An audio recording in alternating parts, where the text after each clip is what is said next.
以巴战争爆发后，西方各国政府纷纷出来支持以色列，谴责哈马斯的恐怖攻击。But the United States stands with Israel. I want to express my absolute solidarity for the people of Israel. 台湾外交部也在台北101点亮了以色列国旗。相比之下，阿拉伯国家却是一面倒的力挺巴勒斯坦。过去几周，世界各地也出现许多声援巴勒斯坦的民间游行。Where did this start? Well, it started in 1948 with the ethnic cleansing of 700,000 Palestinians. This started on the 7th of October with the murder of 1,300 people. 到底以巴冲突为什么会演变成今天的局面？今天要来面对的这本书《巴勒斯坦之殇》，就要来谈谈以巴冲突的大历史。这本书的作者 Rashid Khalidi 是美国哥伦比亚大学历史系教授，曾叔父是耶路撒冷市长，父亲是联合国官员。作者自己也曾多次代表巴勒斯坦跟以色列谈判。今天的影片就让我们从5个决定巴勒斯坦命运的关键事件，来还原以巴冲突的历史原貌。首先，先来厘清一下巴勒斯坦人是谁。巴勒斯坦人是阿拉伯人的后裔。从7世纪阿拉伯帝国扩张，一直到20世纪鄂图曼帝国瓦解，巴勒斯坦人一直都传承自己的阿拉伯文化，有自己的文化认同。直到20世纪初，巴勒斯坦就已经有许多犹太人移民，这些犹太人融入当地社会，甚至学阿拉伯语。犹太人跟穆斯林彼此和平共存，并没有什么民族宗教冲突。知道这点非常重要，因为媒体很喜欢说以巴是千年世仇、百年历史纠葛，讲得好像双方从来就不曾和平共存一样。但事实上，冲突是在一战后才开始的，因为19世纪末欧洲整体社会严重反犹，就激发出一派犹太人认为要停止被欧洲人迫害，犹太人就要建立自己的国度。像旧约圣经里说的，上帝允诺流离失所的犹太人回归应许之地，住在耶路撒冷，而这个应许之地位置就是当时的巴勒斯坦。这种政治意识形态叫做犹太复国主义，也称作锡安主义。当时锡安主义创建人 Theodor Herzl 认为可以利用人海战术引入大量犹太移民来建立殖民地。Herzl 考虑了巴勒斯坦还有阿根廷这2个地方，因为当时阿根廷人口稀少，适合移民，但巴勒斯坦毕竟有犹太人祖先的历史渊源，更有吸引力。但问题来了，巴勒斯坦上面已经住着阿拉伯人住了1000多年，怎么办呢？锡安主义者就到处私下游说各国，被许多国家拒绝后，终于在一战时找到英国愿意支持这项殖民计划。那英国为什么会答应呢？表面上说是要让犹太人回归应许之地，但背后其实有更多动机。第一，英国自己就反犹，犹太人移民到其他地方当然好。第二，英国认为支持犹太人可以拉拢世界各地的犹太集团，尤其是让美国加入一战。第三，英国当时已经掌控埃及，希望掌控苏伊士运河的航线，而巴勒斯坦的位置刚好就在西奈半岛旁，所以在1917年11月2号，英国外交大臣 Arthur Balfour 就发表了贝尔福宣言，承诺英国支持犹太人在巴勒斯坦建立民族家园。Balfour 说，犹太复国主义的重要性远胜于居住在这块土地上的70万阿拉伯人。宣言发布时，英国军队已经占领了耶路撒冷，禁止播放有关贝尔福宣言的新闻，所以巴勒斯坦人其实不知道这件事。这份贝尔福宣言让犹太复国主义得到当时最强国家的支持。但事实上，英国早就跟阿拉伯人做出一样的承诺。1915年时，英国跟阿拉伯人说：“你帮我们推翻鄂图曼帝国，战争结束后，我就承认你们是独立国家。”英国跟犹太人、阿拉伯人都做出了承诺，同时培育出了阿拉伯民族主义跟犹太复国主义。结果一战结束后，鄂图曼帝国垮台，国际联盟委托英国管理巴勒斯坦，但英国没有遵守给阿拉伯人的承诺，没有让巴勒斯坦成为独立国家，反而是让犹太人大规模移民进入巴勒斯坦。许多有钱的犹太人大量购买土地，赶走当地农民，其中最知名的就是罗斯柴尔德家族创立的移民协会。巴勒斯坦的犹太移民人口从1919年的 6% 成长到1926年的 18%。1933年纳粹上台后，更是有大量德国犹太人以每年6万人的速度逃亡到巴勒斯坦。在英国托管的30年间，不管巴勒斯坦人怎么争取，英国都不给他们民主机构，因为这时候巴勒斯坦人还是多数，如果给他们民主权利，他们用民主投票就可以把犹太人赶出去了。因为长期跟英国官员争取权益都徒劳无功，所以在1936年，巴勒斯坦爆发大规模起义，全国6个月大罢工。巴勒斯坦人原本想跟印度甘地一样，搞一个拒绝缴税的公民不服从运动，但是领导阶层太胆小，不敢触怒英国人，想用和平外交来要求英国放弃支持锡安主义。起义持续到1939年，刚好二战爆发，英国部署10万军力到巴勒斯坦，武力镇压当地人，把巴勒斯坦人绑在英国装甲车前面，这样他们就不敢攻击英军。大规模镇压，造成当地10%成年男子伤亡，巴勒斯坦的民族领袖都被驱逐出境，包括当时的耶路撒冷市长，也就是作者的伯父。这些暴行导致周遭阿拉伯国家抗议，所以当时的英国首相张伯伦就发表一份白皮书来安抚阿拉伯人，承诺10年内让巴勒斯坦人实现民族自决。但这其实只是要让阿拉伯人停止革命，不会真的实现承诺。作者就认为，当初巴勒斯坦的民族革命分子不应该跟英国人和谈，而应该学习印度的国大党，像甘地一样发起公民不服从运动，然后像印度一样脱离英国殖民统治，走向独立。英国统治下的巴勒斯坦揭露了一个真相：犹太复国主义表面上说是让流浪的犹太人回家。Modern Israel was born in the aftermath of the tragedy of the Holocaust. It was created to fulfill the long-standing dream of the Jewish people to return to the home of their biblical origins. 背后其实是一个仰赖暴力的殖民计划，没有英国协助武力镇压，犹太复国运动就无法在巴勒斯坦出现。这也是为什么许多知名的犹太人都不支持这项计划，像是弗洛伊德就曾经表示，把巴勒斯坦当成犹太人的建国地点是一种没根据的宗教狂热，只会冒犯当地阿拉伯人。还有爱因斯坦在1922年就曾亲自造访巴勒斯坦，看到当地巴勒斯坦人所受的压迫后，感叹说，如果我们无法找到与阿拉伯人合作对话的途径，那么我们就没有从过去2000年的历史学到任何东西，而我们所经历的一切痛苦也是咎由自取。1939年英国白皮书一出来，犹太复国主义者就觉得自己被英国背叛了，策划了好几次恐怖攻击，暗杀英国外交官，甚至炸掉英国总部所在的饭店。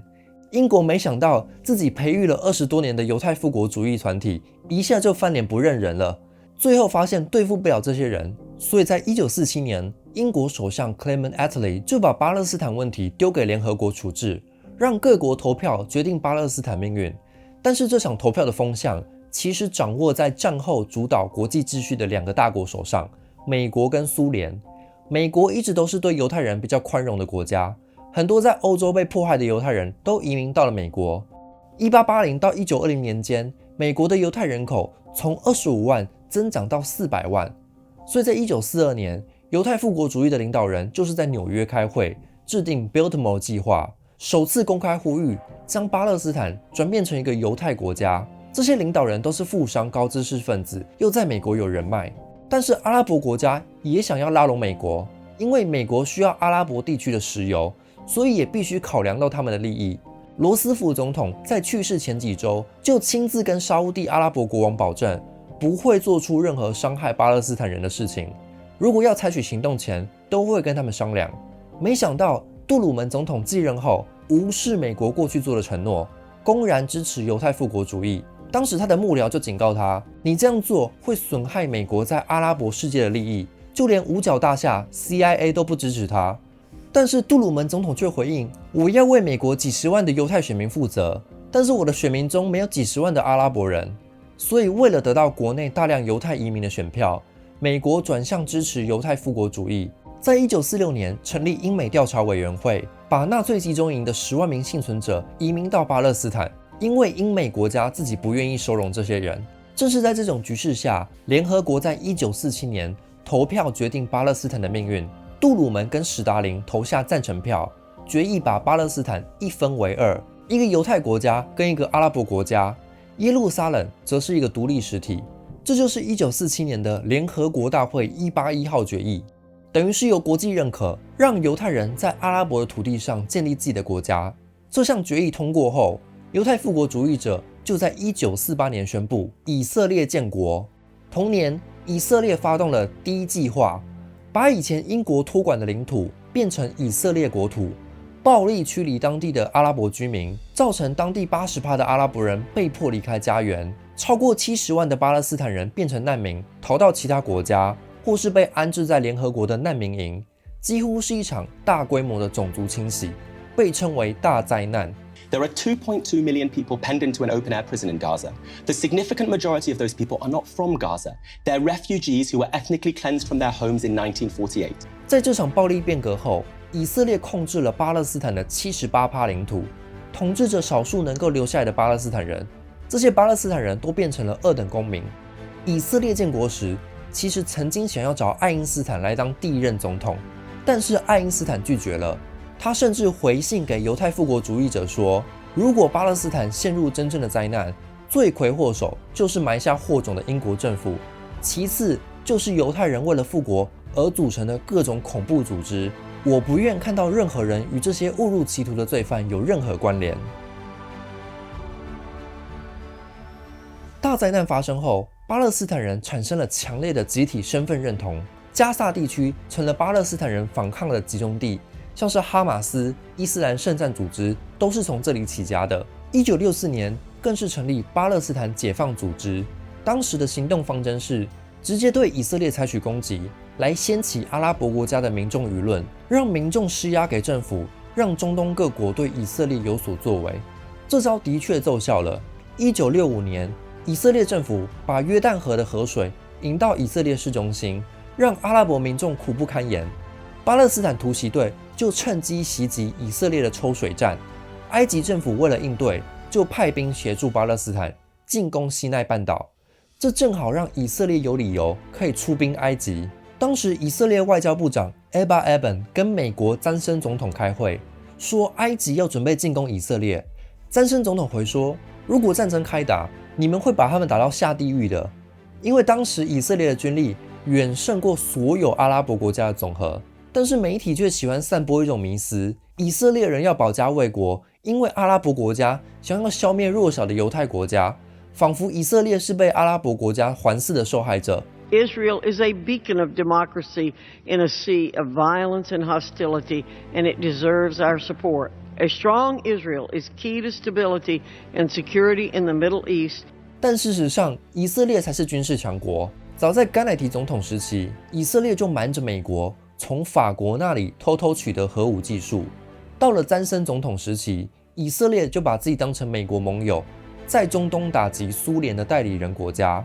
1967年，在美国的批准下，以色列空军以闪电战方式歼灭埃及、叙利亚、约旦的战机，6天内就征服敌军领空，被称作6日战争。因为当时以色列军队已经快打到叙利亚的大马士革，联合国安理会下令停火。但是当时美国代表却不断要求休会，让停火决议拖延了好几小时。这其实是美国跟以色列惯用的合作模式。以色列是地面上的武装先锋，美国则是外交上的掩护。最后，联合国安理会做出242号决议，要求以色列停战，退出占领领土，公正解决难民问题。但是以色列故意抓文字漏洞，你没有说要从哪一块占领领土退出啊。这让以色列吞并了原本属于约旦的东耶路撒冷，还有属于叙利亚的戈兰高地。联合国当时只是谴责，却没有实际的行动制裁。而且242号决议里说的公正解决难民问题，是哪些难民呢？没有指明是巴勒斯坦人啊，这让以色列可以继续否认巴勒斯坦人的存在。当时的以色列总理 Golda Meir 就说，不存在巴勒斯坦人。I mean, you deny that there was a Palestine Arab people before, but there is now a Palestine liberation movement. I don't say there are no Palestinians, but I say there is no such thing as a distinct Palestinian people. 这个论述对以色列非常重要，因为如果承认以前这里住着一个民族，就等于是承认自己入侵别人的土地，必须污名化巴勒斯坦人，说他们是没有文明的游牧民族，或是没有国家概念的原住民，让人感觉巴勒斯坦本来就不是一个国家。以色列社会学家 Baruch Kimmelin 把这称作政治杀害，否认一个民族与土地的历史连结。再说，这块土地自古就属于某些人的，所以这些人在此重建家园本来就是合理的。但是以色列越是否认巴勒斯坦民族的存在，巴勒斯坦人的反抗意识就越强。242号决议成为巴勒斯坦民族复兴运动的导火线。许多译文作家都是在这个事件后兴起。文学作品又进一步激发巴勒斯坦人的民族认同，像是小说家 Ghassan Kanafani， 因为影响力太大，就在1972年时被以色列人暗杀。过去半个世纪以来，许多巴勒斯坦的知识分子、重要人物都被以色列暗杀，这就揭穿了另一个以色列常用的修辞，说巴勒斯坦人是恐怖分子，以色列只是在做反恐行动。但你如果真的是在做反恐，对象应该是有武装能力的恐怖分子，而不是手无寸铁的知识分子、平民。直到今天，以色列依然在用同一套论述，说攻击加萨走廊是因为哈马斯先恐怖攻击以色列。The IDF, knowing that pressing buttons from the sky, killing innocent civilians, 1,000 of them children, that is a war crime and that is not acceptable morally. Is it condemnable? I believe, given the scale of what Hamas did on October the 7th, Israel is entitled to kill children. No. It's not what I said. Go ahead. They're entitled to defend themselves with force. Okay. 但是你如果真的要反恐，你就应该去抓哈马斯，而不是无差别的攻击平民儿童。在1970年代，巴解组织作为流亡政府，转移到了黎巴嫩。巴解组织在策划攻击以色列官员时，有时也会滥杀当地黎巴嫩平民，而且上级还不会被惩处，这导致当地人对巴解组织反感。但巴解组织却看不见自己的错误，认为自己才是正义的一方，这就让以色列逮到机会，趁巴解组织枪击以色列大使时，借口出兵黎巴嫩，发起黎巴嫩战争。一方面报复巴解组织，一方面希望可以得到黎巴嫩支持。因为巴解组织背后有苏联势力，所以美国雷根政府也赞成以色列出兵。这场黎巴嫩战争是二战以来阿拉伯国家首都受到最严重的一次攻击。5万人受伤，其中大部分是平民。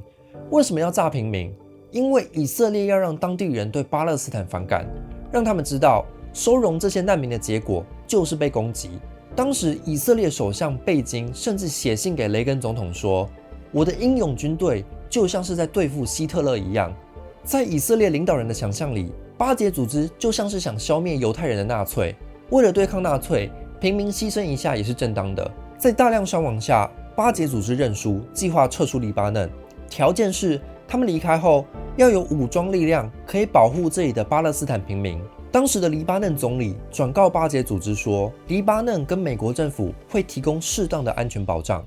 没想到巴解组织撤离后，美国突然改口，让负责监督平民安全的国际部队撤离，巴勒斯坦人被摆了一道。美国最终还是听从以色列的，而且在保护平民的部队离开后，以色列还跟美国外交官说谎，说还有2000名巴勒斯坦战士留在城里，违反撤离协议，必须回去彻查。但其实是要派黎巴嫩军队入城，展开连续3天的贝鲁特难民营大屠杀。Hundreds of men, women, and children were shot to death in West Beirut Palestinian refugee camps. 当时作者仍旧躲在贝鲁特美国大学避难，以色列装甲部队要求彻查校园的恐怖分子。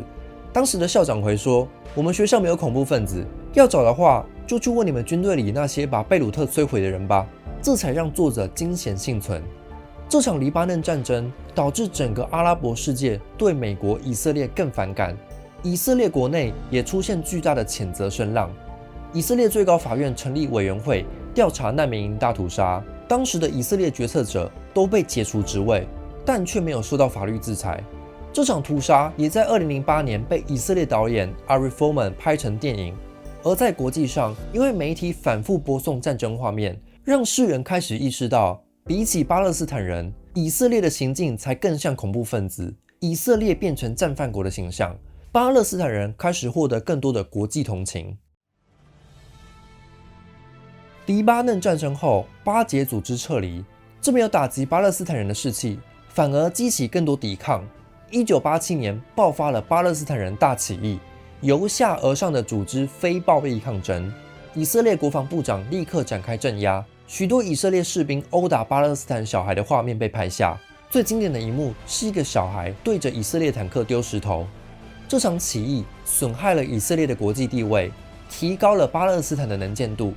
这让巴解组织意识到，非暴力抗争更能获得国际支持，不能再用武装斗争。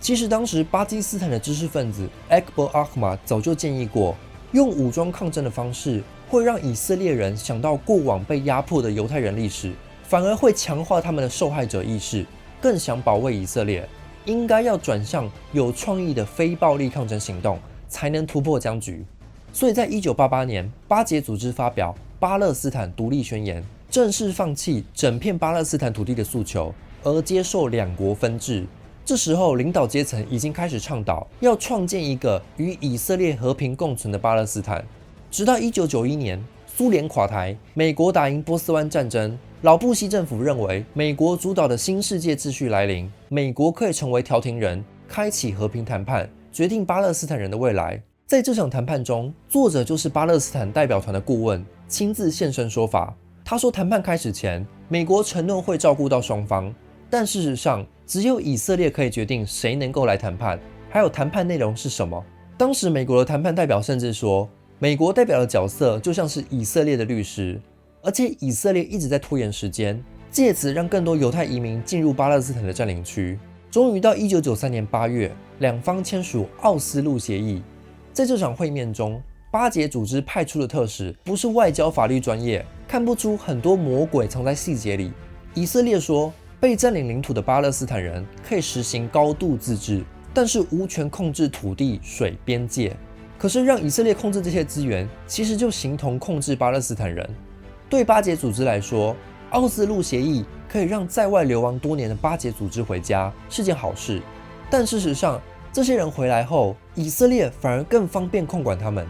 而且以色列还可以把殖民的后果甩锅给巴解组织。如果以色列人出事，就代表你们巴解组织没有把巴勒斯坦人管好，不是因为我们压迫巴勒斯坦人。所以当时巴勒斯坦的知识分子萨伊德就评论说，奥斯陆协议是巴勒斯坦的凡尔赛条约。奥斯陆协议签订后，巴解组织的领导人阿拉法特就得到了诺贝尔和平奖，仿佛以巴近100年的冲突终于和解了。但事实上并非如此。1995年，双方又签订了奥斯陆2号文件，让西岸加萨走廊跟东耶路撒冷之间的自由流通变得更困难。以前可以直接开车过去，现在要经过以色列的隔离站，等于失去自由移动的能力。只有少数巴解组织的人可以直接通过这些检查站，这让巴勒斯坦人更难到以色列去工作，破坏了当地的经济活动，人均 GDP 开始下降。所以奥斯陆协议后，其实多数巴勒斯坦人的生活变得更糟，只有巴解组织自己的生活变好，这就让巴勒斯坦人不满。哈马斯就是在这个时候崛起的，利用民众对巴解组织的不满情绪快速成长。哈马斯跟大家说，巴解组织用和平途径跟美国、以色列谈了几十年，结果我们大家的生活处境反而越来越差。巴解组织出卖了巴勒斯坦人，只有武力才能真正解放巴勒斯坦，这就对群众产生了吸引力。2000年9月，哈马斯发动第2次大起义，用自杀炸弹袭击以色列平民，表示对奥斯陆协议的抗议。这次的暴力攻击让巴勒斯坦国际形象受损，从原本的和平谈判者转变成恐怖分子，世人又转向同情以色列。美国更是在911恐怖攻击后通过爱国者法案，规定只要支持哈马斯或是巴解组织，就会被视为支持恐怖主义，视同犯法。这里就凸显了美国的双重标准。哈马斯攻击平民的确是恐怖分子没错，但以色列一样在镇压巴勒斯坦的平民，却不会被当成恐怖分子。后来美国还训练了一支加萨安全部队，试图推翻哈马斯，结果正面失败，反而让哈马斯更强力控制加萨。以色列因此决定进行全面围困，把进口到加萨的货物燃料供应切断，把加萨变成一座露天监狱，每年对加萨攻击。但是西方媒体只报道哈马斯对以色列反击的时候， You cannot expel 750,000 people in 1948 and not expect the return of the repressed. You cannot expect that not to lead to a reaction. The reaction will be violent. 看一下统计数据，你就会发现巴勒斯坦人才是真的弱势，双方的死伤人数比起来是极端的不对称。2014年，以色列的炮击造成16000栋建筑被摧毁，1/4的加萨人口无家可归。这些攻击其实已经违反了美国的武器出口管制法，美国提供的武器必须用于合法自卫，否则就是触犯战争罪。这就是为什么不能将台湾跟以色列相比。台湾跟美国买武器是用来合法自卫，但是以色列跟美国拿武器是用来大规模攻击平民。以色列使用的炮弹火力跟哈马斯的攻击相比是完全不成比例，这种比例性就是国际法在裁量战争罪的核心关键。2014年，因为以色列对加萨连年的攻击，让民众开始对以色列改观。2016年的一项民调显示，46%美国人支持制裁以色列的非法殖民行动。上个月以巴战争爆发后，哈佛大学34个学生团体发表联署声援巴勒斯坦。世界各地更是出现要求停火的反战示威抗议，但是媒体常常误导观众，把以巴冲突讲成好像是势均力敌的对抗，掩盖了两方的军力高度不对等。以色列有强大军力，还有英美两国相继在背后撑腰。巴勒斯坦则是没有主权、没有政府，还不被承认是一个民族。所以，与其称作以巴冲突、以巴战争，不如说更像是以色列强权在殖民巴勒斯坦人，进行种族灭绝计划。介绍完巴勒斯坦跟以色列的100年冲突史，我们会发现，整件事源头英国才是罪魁祸首，用暴力镇压让犹太复国主义兴起。战后，美国又接着帮以色列撑腰，透过联合国决议、6日战争、黎巴嫩战争、奥斯陆协议，一步步让以色列扩张殖民版图。以色列的被迫害者意识让他们不愿意做出妥协，巴勒斯坦领导阶层的无能又在火上加油。那到底这场冲突有没有解方？从历史上看，殖民者跟原住民通常有3种对抗模式。第一种是种族屠杀，系统性消灭当地原住民，例如美国的立国就是政府下令消灭原住民，让白人殖民当地。第二种是打败殖民者，例如阿尔及利亚战争，就是阿尔及利亚反抗法国成功。第三种是在双方妥协后终结殖民，像是南非、爱尔兰脱离英国殖民统治。以色列现在在做的事就是第一种路线，无情炮轰巴勒斯坦，上演一场种族灭绝。但是以巴也可以走向第二种、第三种路线，像是在阿尔及利亚战争跟越战时期，都是被殖民者说服殖民母国的民众必须反对自己的政府正在做的事情，要求停火。现在英国就有大批民众每周都上街抗议英国政府输出武器给以色列。这就是殖民母国的公民透过反战行动来帮助被殖民者。甚至这个月在许多亚洲国家，日本、韩国、印尼都出现了许多大型声援巴勒斯坦的游行，展现出全球民众支持被压迫者的团结意识。如果以巴双方要走向和平，就取决于双方能否体现出尊重人权、平等的进步价值。停火协商如何在巴勒斯坦建立一个民主的双民族国家，不再把巴勒斯坦人当成次等公民，剥夺他们的人权，让巴勒斯坦人享有跟犹太人一样的权益，走向真正的和平。